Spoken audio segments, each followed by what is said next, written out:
हाय family नमस्कार जय जगन्नाथ गोटे ब्लॉग रे बहुत बहुत सारा स्वागत सांग मैंने सरस्वती पूजा दिन ऋषिर आपण मानक ऋषिर खड़ी छुआईबार थिला सेथिपाईका पूर्व संध्या ठारू सब रेडी रेडी आम करदेलु नुआ स्लेट खड़ी फलमूल भोगराग सब आनिक रेडी कर रखिलु सकाल सकाल बास गाधे पादेक फटाफट मु रेडी होगली कहीं गोटे चिंता लगी रहा पुअर केमती भलरे भलरे खड़ी छुआटा हो कहीं सी टे नना पाखे बसब कि नाई कांदब कौन कर सब किसी भलरे भलरे होगला देखिए ऋषि केते खुशी अच्छे तुम किसी जानी जे कौन हम बोली स्लेट्रे जितेबाला मुझे स्कूल द्वार मुहरे पहुँचैली सेठू सी मैंने पछक फेरवा लगे मुझे तू कौन पाठ पढ़ू तू खाली पूजा हम चले कहीं सी केत कौच पढ़ी केत कौच पढ़ी स्कूल जीविनी एमती सब कौच तो ये आसु आसु आम गोटे 5 मिनिट आम खड़ी छुआ होगला फटाफट से ऋषिर होगला आम ये पुष्पांजलि देवाक अपेक्षा करूँ पूजा पूजी सरला घर को जी बाकी सब आज सरस्वती पूजा कौन कौन सब हो सब किसी मुझे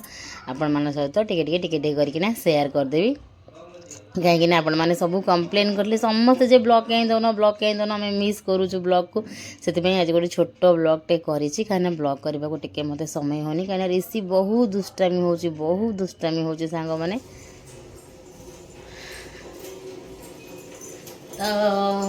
सांग मैंने मुना किसी भी सजबाज हो नी एकदम से तरतरे पलि गली मो पुअर आज खड़ी छुआ हम बोली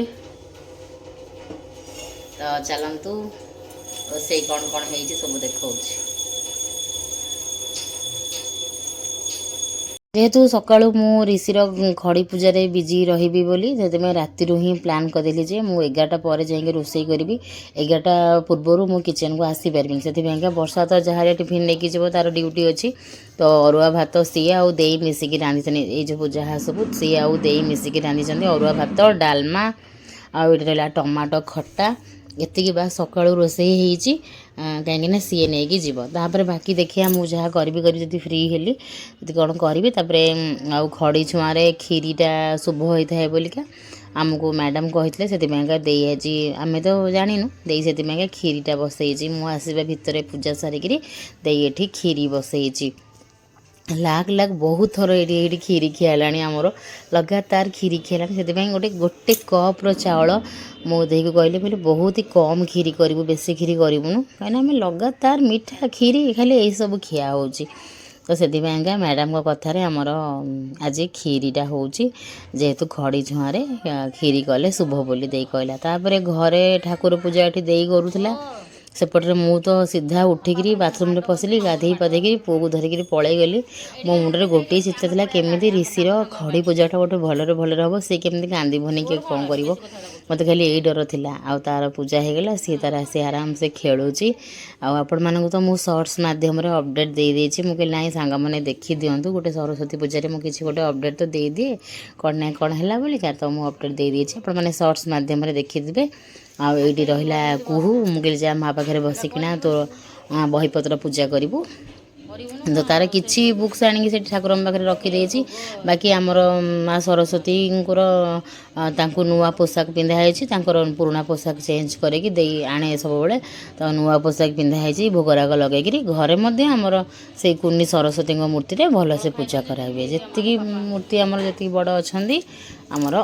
भल से पूजा कराए कुहूर आज पूरा माने 3 जगह पूजा करिवार माने मुझे कहले जे मु रूटीन बतईदेली मुझे देखे पुअर खड़ी पूजा हम तू सेठी जॉइन करू आउ ए जो आम घर पाखे प्ले स्कूल से पूजा हम पुअर तू सेठी जॉइन करू तापर तोर स्कूल को जीवु स्कूल आसला पर देन तू ट्यूशन जीवु तार माने एमती आगुरी एमती नथिला तार गोटे अधे से स्कूल जाए कि तार ट्यूशन में पूजा भोजी सबुआड़े स्कूल भोजी ओह तार माने मजा माने कथा भाविला मत खुशी लगे बाह तार केते बढ़िया आमती पर देखो मुझे बहुत समय वीडियो करनी बहुत समय पर कुहू जाकि स्कूल को माने गोटे बिजी रहीगली से वीडियो करनी कुहू स्कूल को जाकि कुहू स्कूल अरुआ डालमा खट्टा खीरी सब खाई आसीगला सेठी खाई आसला ट्यूशन गला ट्यूशन जाकि ट्यूशन होता कौन ना भेज बिरियानी आउ पेटर जगह ना सी घर को धरी पलि आसला घर को आसला किसी समय रखला मैंने 3टा बेलू जाकि 3टा पाखे केत बेलू आउ जा खोलिकी से पार्सल खोलिला आम सब टे टेस्ट कलु ଭେଜ୍ ବିରିୟାନୀ ଏମିତି ମାନେ ସୋୟା ଚଙ୍କ୍ସ ମଟର ଏମିତି ସବୁ ପଡ଼ିକିନା ଗୋଟେ ହେଇଥିଲା। ସେଇଟା ସେ ଘରକୁ ପାର୍ସଲ୍ ନେଇ ଆସିଲା। ତା ସହିତ ଗୋଟେ ମଧ୍ୟ ଗ୍ରେଭିଟେ ମଧ୍ୟ ଦିଆହେଉଛି। ଏମିତି କେଉଁଠି ରସୁଲଗଡ଼ରେ ଗୋଟେ କେଉଁଠି ଏମିତି ଭେଜ୍ ହେଉଛି ବୋଲିକା ଆମକୁ କହିଲା। ଆମେ ପଚାରିଲା ମୁଁ କହିଲି କେଉଁଠି ଏମିତି ପୂଜାମାନଙ୍କ ଦିନକରେ ଏମିତି ଭେଜ୍ ହେଉଛି, ତ ସେଇଟା କହିଲା। ତ ଏମିତି କରିକିରି ବାବୁ ମଧ୍ୟ ଟିକେ ଚାଖିଲା, ଆମେ ସବୁ ଏମିତି ଖାଇଲୁ। ତାପରେ ଆଉ ମୁଁ କିଛି ଆଉ ରୋଷେଇ କଲିନି। ମୁଁ ଭାବିଛି ଆମର ଆକ୍ଚୁଆଲି ସରସ୍ୱତୀ ପୂଜାରେ ପ୍ଲାନିଂ ଥିଲା ଯେ ମୁଁ ଗୋଟେ କିଛି ସ୍ପେଶାଲ୍ ରାନ୍ଧିବି ବୋଲି, ଏଟା ଦେଖେଇବି ଆପଣମାନଙ୍କୁ। ତାପରେ ଦ୍ୱିପହରେ ନା ମୁଁ ଜଲ୍ଦି ଶୋଇଥିଲି। ଆଉ ମୋତେ ଗୋଟେ ପୂଜାପୂଜି ଦିନ ଥିଲେ ଆମ ଘର ଯଦି କୌଣସି ଓଷା ପୂଜା ସ୍ପେଶାଲ୍ ଥାଏ କିଛି, ମୋତେ ପୂର୍ବ ରାତିରେ ଜମା ନିଦ ହୁଏନା, ଗୋଟେ ଟେନସନ୍ ଖାଲି ଲାଗେ। ତ ପୂର୍ବ ରାତିରେ ମୁଁ ବିଲକୁଲ ଶୋଇନଥିଲି। ତ ଦ୍ୱିପହରେ ଗୋଟେ ଅଧଘଣ୍ଟେ ପାଖାପାଖି ମୁଁ ଗୋଟେ ପୁଅକୁ ଧରିକି ଶୋଇ ପଡ଼ିଲି। ଶୋଇପଡ଼ିଲା ପରେ ଉଠିକିରି ଶାଢ଼ୀ ହେରା ଚେଞ୍ଜ କଲି। ଦିନମାନ ସାରା ଶାଢ଼ୀ ପିନ୍ଧିଥିଲି, ସନ୍ଧ୍ୟାବେଳକୁ ଶାଢ଼ୀ ଚେଞ୍ଜ କଲି। ମୋର ଏଇ ପାର୍ସଲଟା ଆସିଥିଲା, ତାକୁ ମୁଁ ଖୋଲି ଖାଲିକି ଦେଖିଲି। ମୋତେ ବଢ଼ିଆ ଲାଗୁଥିଲା। ଏଇଟା କେବେଠୁ ଗୋଟେ ମୋର ଆଖି ଥିଲା। ମୋତେ ଟିକେ ଏଇଠି ପୁରା ସବୁ ଭଲ ଲାଗେ। ହାତୀ ହେଇଛି ରେଡ଼୍ କଲର୍ ଉପରେ, ଏମିତି ବ୍ଲାକ୍ର ହାତୀ ହେଇଛି ପୁରା ପ୍ରିଣ୍ଟ। ଆଉ ଏଇଟା ଗୋଟେ ମାନେ ଫ୍ରକ୍ଟେ ଘରେ ପିନ୍ଧିବାକୁ ବା ଆଉ କୁଆଡ଼େ ଯିବା ପାଇଁକା ଏଇଟା ବହୁତ ହି ମସ୍ତ ହେଇଛି। ଦେଖିପାରୁଥିବେ ବହୁତ ବଢ଼ିଆ ହେଇଛି। ତାପରେ ମୁଁ ଟିକେ ଭିଡ଼ିଓ କଲି। ସନ୍ଧ୍ୟାବେଳେ ଭିଡ଼ିଓ କଲା ପରେ ତାପରେ ପୁଅକୁ ଟିକେ ପୁଅ ସହିତ ତ ଖେଳିଲି। ବାବୁ ଏଇଠି କ'ଣ କରୁଛି ନା ପୁଅର ସ୍ଲେଟ୍ରେ କ'ଣ କରୁଛି ଦେଖନ୍ତୁ। ଏଇଟା ଦେଖନ୍ତୁ, ଆପଣମାନେ ଜାଣିପାରୁଛନ୍ତି କି ନାହିଁ କ'ଣ ହେଇଛି କହିବେ ହେଲା। ଦେଖନ୍ତୁ 553 ଉପରେ ଲେଖା ହେବ, ତଳେ ବି ଲେଖା ହେବ 553, ମାନେ ଏମିତି 553 କୁକୁର ଆପଣମାନେ ବନେଇଛନ୍ତି ନା ନାହିଁ କହିବେ। ଆମେ ଛୋଟବେଳେ ଏମିତି ବହୁତ ମାନେ ଯାହାକୁ ଡଗି ଆସିବନି ସେମାନଙ୍କୁ ଏମିତି ସର୍ଟକଟ୍ ଫର୍ମରେ ଉପରେ ଲେଖା ହେବ 553, ତଳେ ଲେଖା ହେବ 553, ଏମିତି କରି ତା କୁକୁର ବନେଇ ବାବୁ ତାର ବନେଇଦେଲା। ମୁଁ କହିଲି ତ ମନେ ରଖି ଛୋଟବେଳେ କେଉଁଠି କିଏ ମୁଁ ଶିଖେଇଥିବି। ଆଉ ଦେଖନ୍ତୁ ଉହୁର ଆଜି ପୁରା ଲାଲ 9ଟା ବେଳୁ ଖାଇଦେଲା, ମାନେ ଗୋଟେ 8:30 ବେଳୁ ଖାଇଦେଲା। ମେହେନ୍ଦି ସନ୍ଧ୍ୟା ସାରା ଲଗେଇଲା, ମାନେ ପାଠ ପଢ଼ା ନାହିଁ ବୋଲି ଏ ପିଲାର ଏତେ ଖୁସି। ଓହୋ, କହୁଛି ମୁଁ ଯାଉଛି ଟିକେ ଶୋଇପଡ଼େ। ହଁ, ଦ୍ୱିପହର ସାରା ଦେଖନ୍ତୁ, ମାନେ ପୂଜାରେ ପାଠପଢ଼ା ନାହିଁ ବୋଲି ସେ କ'ଣ ସବୁ ଏନ୍ଜୟ କଲା। ଦ୍ୱିପହରେ ଫିଲ୍ମ ଦେଖିଲା, ଗୋଟେ କେଉଁ ହଲିଉଡ଼ ଫିଲ୍ମ ଦେଖିଲା। ପରେ ମ୍ୟାଡ଼ାମ୍ କ'ଣ କଲେ ନା 2ଟା ଖଣ୍ଡେ ଫିଲ୍ମ ଦେଖିଲା। ଫିଲ୍ମ ଦେଖି ଉଠିଲା। ତାପରେ ମେହେନ୍ଦି ବସି ଲଗେଇଲା। ମେହେନ୍ଦି ଲଗେଇଲା ପରେ ତାପରେ କ'ଣ କଲା ନା କହିଲା ମୁଁ ଯାଉଛି ଟିକେ ଶୋଇପଡ଼େ, ଆଜି ଦିନ ମିଳିଛି ଆଉ ତ ମିଳିବନି। ଶୋଇପଡ଼ିଲା। 8:30ଟାରୁ ଖାଇ ଦେଇକିରି 9ଟା ବେଳୁ ଶୋଇଛି। ଆଉ 9ଟା ବେଳେ ମୁଁ ଆସିଲି ବନ୍ଧାକୋବି ଘାଣ୍ଟ କରିବି। ଆଉ ହେଇଥାନ୍ତା ମାନେ କରିବିନି ଏମିତି ହେଲି। ଆକ୍ଚୁଆଲି ପ୍ଲାନିଂ ଥିଲା ଯେ ସକାଳେ ପ୍ଲାନିଂ ଥିଲା ଯେ ଡାଲି ଗୋଟେ ହେବ, ଅରୁଆ ହେବ, ଡାଲି ହେଇଥାନ୍ତା, ଗୋଟେ ମୋଟା ଡାଲି ହେଇଥାନ୍ତା, ଅରୁଆ ଡାଲି, ବନ୍ଧାକୋବି ଘାଣ୍ଟ, ଟମାଟୋ ଖଟା, ବାଇଗଣ ଗୋଲ ଗୋଲ ଭଜା ହେବାର ପ୍ଲାନିଂ ଥିଲା। କିନ୍ତୁ ଯେହେତୁ ମୁଁ ପୁଅର ଖଡ଼ି ପୂଜାରେ ବ୍ୟସ୍ତ ରହିଲି, ମୁଁ ଆଉ ରୋଷେଇ ଘରେ କିଛି ଆଉ କଲିନି। ଯାହା ଏମାନେ କରିଥିଲେ ସେଇଆ ଖାଇକି ଚଳେଇଦେଲୁ କ'ଣ ଭଲ ତ ହେଇଥିଲା। ଅରୁଆ ଡାଲମା, ଫୁଲକୋବି ପକା ଡାଲମା, ଟମାଟୋ ଖଟା, କ୍ଷୀରି ସବୁ ହେଇଥିଲା। ତ ମୁଁ କହିଲି ନାଇଁ ଚାଲ ପୂଜାଟା ସରସ୍ୱତୀ ପୂଜାରେ ଗୋଟେ ବନ୍ଧାକୋବି ଘାଣ୍ଟ ସବୁ ସ୍କୁଲମାନଙ୍କର ହଏ, ଆଉ ଛୁଆମାନେ ସମସ୍ତେ ଖାଇବେ ବୋଲି ବନ୍ଧାକୋବି ଘାଣ୍ଟ ସବୁ ପୁରା ବ୍ୟସ୍ତ କରୁଥିଲେ। ମୁଁ କହିଲି ଚାଲ କରିଦେବା, ଆଉ ସ୍ୱାମୀ ବି ଆସିଲେ ସେ ତାଙ୍କର ଖାଇବେ, ଖୁସି ବି ହେବେ। ସେଥିପାଇଁକା ମୁଁ 9ଟା ବେଳୁ ଗଲି। ବନ୍ଧାକୋବିକୁ ଗୋଟା ଧୋଇକିରି ଏମିତି ରଫ୍ଲି କାଟିଲି। ମାନେ ବନ୍ଧାକୋବିଟା ନା ଯେତେ ରଫ୍ଲି କଟା ହେବ ସେତେ ମାନେ ଟେଷ୍ଟି ଲାଗେ। ଯେତେ ସାଇଜ୍ କରି କାଟିବା ସେତେ ଭଲ ଲାଗିବନି। ତ ଖାଲି ମାନେ ଆବଡ଼ା ଖାବଡ଼ା କରିକିରି କାଟି ଚାଲିବେ ସେଇଟା ବେଶୀ ଟେଷ୍ଟ ଲାଗେ। ତ ମୁଁ ଏମିତି ରଫ୍ଲି ସବୁ କାଟି ନେଇଗଲି। ବନ୍ଧାକୋବି ତ ଫଟାଫଟ ହେଇଯିବ, ଶୀତଦିନିଆ ବନ୍ଧାକୋବି ଜାଣିଥିବେ ବହୁତ ଜଲ୍ଦି ହେଇଯିବ, ଜଲ୍ଦି ସିଝିଯିବ। ଆଉ ସିଏ ବି ଟିକେ ଯେଉଁ କ୍ରଞ୍ଚି ଲାଗେ, ସିଏ ବି ବେଶୀ ମାନେ ଭଲ ଲାଗେ। ସିଏ ଏତେ ଲାଗିବନି ଯେ କଞ୍ଚା ପରିକା। ତ ମାନେ ଖାଲି ପଡ଼ିବ, ଉଠିବ, ଭଜା ହେବ, ଭଲ ଲାଗିବ। ବାବୁ ଏଠି ଭିଡ଼ିଓ କରୁଥିଲା, କ'ଣ ଭିଡ଼ିଓ କରିଛି କାହିଁକି ମୋତେ ପଛେ ଦେଖିଲି ରାଗିଲି। ମୁଁ କିନ୍ତୁ ଏମିତି ଭିଡ଼ିଓ କରୁଛୁ, ଆଉ ସେ ଆଉ କ'ଣ କରିବ, ବସିକି ମୋ ଭିଡ଼ିଓ କରେ। ଆଉ କ'ଣ ତ କହିଲି, ମୁଁ କହିଲି ଭିଡ଼ିଓ କରେ, ମୁଁ ଟ୍ରାଇପଡ୍ ଲଗେଇବିନି। ତ ବନ୍ଧାକୋବି କ'ଣ କଲି ନା ସେଇ ଯେଉଁ ପ୍ରେସରରେ ଡାଲମା ବନେଇଥିଲା ସେଇ ପ୍ରେସରରେ ମୁଁ ବନ୍ଧାକୋବିଟା ବନେଇବି। ପ୍ରେସର ଦେବିନି, ଖୋଲାରେ ହିଁ ବନେଇବି। କିନ୍ତୁ ସେଇ ପ୍ରେସରଟା ଆଣିଲି, ମୁଁ କାହିଁ ଆଉ କଡ଼େଇ ବାହାର କରିବା ରାତି। ତ ସେଇ ପ୍ରେସରରେ ମୁଁ କିଛି ତେଲ ନେଲି। ତେଲରେ ମୁଁ ଆଳୁ ଚୋପା ଛଡ଼େଇ କାଟି ନେଇଯାଇଥିଲି। ଆଳୁ ଆଉ ବନ୍ଧାକୋବିକୁ ଫାଷ୍ଟ ମୁଁ କିଛି ଟିକେ ହାଲକା ତାକୁ କରିକିରି ଫ୍ରାଏ କରିନେବି, ଭାଜି ନେଇଯିବା। କୋବିଟାକୁ ପୁରା ଲାଲ ଭଜା ହେବନି, ଖାଲି ଗୋଟେ ହାଲକା ଭାଜିକିରି ତାକୁ କାଢ଼ିକି ସାଇଡ଼୍ କରିଦେବି। ତାପରେ ମସଲା କଷିବି। ଏଠି ମୁଁ ମସଲାରେ ନେଇଛି ଦେଖନ୍ତୁ, ଗ୍ରାଇଣ୍ଡର ଜାର୍ ନେଇଗଲି। ସେଥିରେ ମୁଁ ନେଇଛି କିଛି ଅଦା, ଟମାଟୋ, ଜିରା ଆଉ କଞ୍ଚା ଲଙ୍କା। ମୁଁ ରସୁଣ ପିଆଜ ଟୋଟାଲି ସରସ୍ୱତୀ ପୂଜାରେ ମୁଁ ରସୁଣ ପିଆଜ ଖାଇନି। ମୁଁ ଖାଇନି କି ମୋ 2ଟାଙ୍କ ଛୁଆ ଖାଇନାହାନ୍ତି।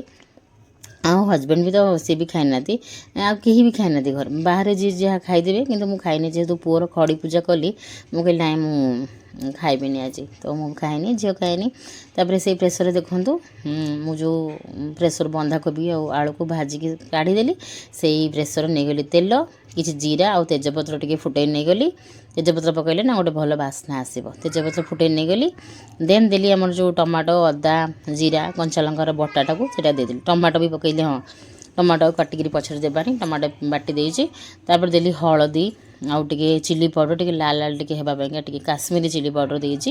ଆଉ ରାଗ ବେଶୀ ଦେଲିନି, କାହିଁକିନା ଲଙ୍କା ତ ବାଟିଛି, କଞ୍ଚା ଲଙ୍କା। ଦେନ୍ ଏଠି ମସଲା କଷିଦେବା। ମସଲାରେ ମୁଁ ରସୁଣ ପକାଇଛି। ଏ ବାବୁ ଚାଲିଆଲା, କାହିଁକିନା ବନ୍ଧାକୋବି ଘାଣ୍ଟ ଖାଇବ ବୋଲି ପୁରା ଏକ୍ସାଇଟେଡ଼, କାହିଁକିନା ସିଏ ବେଶୀ ଲାଗିଲା ସନ୍ଧ୍ୟାବେଳଠୁ। ମୁଁ କହିଲି କରିବାନି, ଥାଉ, ଡାଲମା ଟମାଟୋ ଖଟା ଅଛି, ଚଳେଇଦେବା, ଖାଇଦେବା, ରାତିଟା କିଏ ଆଉ କରୁଛି, ହାଲିଆ ଲାଗୁଛି।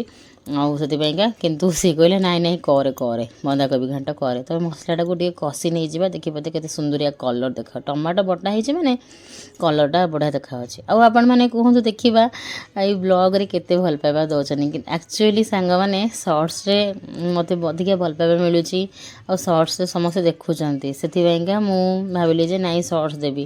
ଆଉ ଦେଖିବା ଆପଣମାନେ ଆଜି କେତେ ଭଲ ପାଇବା ଦେଉଛନ୍ତି। ଯଦି ଆଜି ଭଲ ପାଇବା ବହୁତ ବହୁତ ମିଳେ, ଦେନ୍ ମୁଁ କଣ୍ଟିନ୍ୟୁ କରିବି ବ୍ଲଗ୍। ଆଉ ଆପଣମାନେ ସବସ୍କ୍ରାଇବ୍ ମଧ୍ୟ କେହି କରୁନାହାନ୍ତି। ସବସ୍କ୍ରାଇବ୍ ଯାହା ସେଇଠି ହିଁ ଥମି ଯାଇଛି, କି ଜାଣି ମୁଁ କିଛି ବୁଝିପାରୁନି କ'ଣ ରହିଲା ମୋର ଦୋଷ, କ'ଣ ରହିଲା ମୋର ଭୁଲ। ସେଇଟା ମୁଁ ବହୁତ ଥର ଭାବିଛି, ବହୁତ ଥର ଭାବେ କ'ଣ ମୁଁ ଭୁଲ କଲି। ଛାଡ଼ନ୍ତୁ, କ'ଣ ଆଉ ସେଗୁଡ଼ା ସବୁ କହିବି। ତ ମସଲା ଏଠି କଷି ହେଇଗଲା ପରେ ପରେ ମୁଁ ସେଇଥିରେ ଗ୍ରୀନ୍ ମଟର ମଧ୍ୟ ପକାଇଲି। ଗ୍ରୀନ୍ ମଟରଟା କଷି ହେଇଗଲା। ଦେନ୍ ଦେଖନ୍ତୁ ଏଇଟା ହେଲା ମାନେ ଏଇ ଷ୍ଟେଜ୍ଟା ଏତେ ସୁନ୍ଦରିଆ ଦେଖାଯାଉଥିଲା। ତ କଷିକି ଆସିକିରି ମୁଁ ବାସ୍ ଆଉ ପାଣି ଦେଲିନି, ସେଇଥିରେ କଷି ହେଇଗଲା। ଦେଖନ୍ତୁ ଏଇଟା କୋଳି ଲଙ୍କା ଆଜି ବର୍ଷା ଆଣିଛି ହାଟରୁ, 1 ନମ୍ବର ହାଟରୁ। ଆମେ 4 ଏଇଠି ବସି ପଡ଼ିଲୁ ଖାଇବାକୁ। ଅରୁଆ ଭାତ, ଡାଲମା ଦିନର, ଟମାଟୋ ଖଟା, ବନ୍ଧାକୋବି ଘାଣ୍ଟ, 2ଟା ଆଳୁ ସିଝା ଥିଲା, ବର୍ଷା ସେଟାକୁ ପାଗ କରୁଛି। ଏଇ ରହିଲା କ୍ଷୀରି ମୁଁ ଦିନରେ ଖାଇନଥିଲି, ମୁଁ ରାତିରେ କ୍ଷୀରି ଖାଇବା। ତ ସମସ୍ତେ ଖାଇଲେ, କିନ୍ତୁ ମୁଁ ଖାଇନଥିଲି। ମୁଁ କହିଲି ରାତିରେ କ୍ଷୀରିଟା ଖାଇବି ଆଉ। ତ ଆମେ ଧରିକି ବସି ପଡ଼ିଲୁ। ଆମ ଝିଅ ତ ଶୋଇପଡ଼ିଛି ଆଉ 9ଟାରୁ, ସିଏ ତାର ସେଠି ଶୋଇଛି, ହଜବେଣ୍ଡ ଆସିନାହାନ୍ତି। ଆମେ ଆମର ମୁଁ ବନ୍ଧାକୋବିରେ ଆଉ ପାଣି ଦେଲିନି। ସେ ବନ୍ଧାକୋବି ତ ଶୀତଦିନିଆ ବନ୍ଧାକୋବି, ପାଣି ଛାଡ଼ିବ, ସେଇ ପାଣିରେ ଲୋ ଫ୍ଲେମ୍ରେ ସିଝେଇକିରି ମୁଁ ସେଇଟା କରିଥିଲି। ଦେଖନ୍ତୁ ବହୁତ ଟେଷ୍ଟି ହେଇଥିଲା, ବିନା ପିଆଜ ରସୁଣରେ ବହୁତ ଟେଷ୍ଟି ହେଇଥିଲା।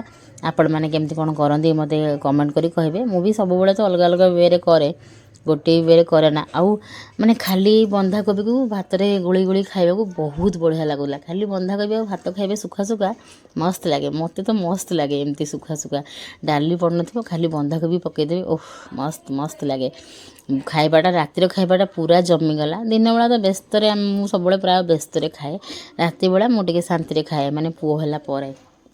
ପୁଅ ତାର ଏଇଠି ଆମ ସାଇଡ଼୍ରେ ବସିକିନା ଖେଳୁଥିଲା, ଆମେମାନେ ଖାଇବା ଏଞ୍ଜୟ କରୁଥିବା। ନୂଆ ସ୍ଲେଟ୍ର ଅବସ୍ଥା ଦେଖନ୍ତୁ କ'ଣ କଲା। ସକାଳେ ପୂଜା ହେଲା, ରାତିରେ କ'ଣ କରାହେଉଛି ହେଲା। ଏମିତି କରିକିରି ଖାଇ ପିଇ ସାରିକିରି ହଜବେଣ୍ଡକୁ ବାସ୍ ଅପେକ୍ଷା, ତାପରେ ଆମେ ଶୋଇବୁ। ରହିଲି ସାଙ୍ଗମାନେ, ଜୟ ଜଗନ୍ନାଥ, ବାଏ।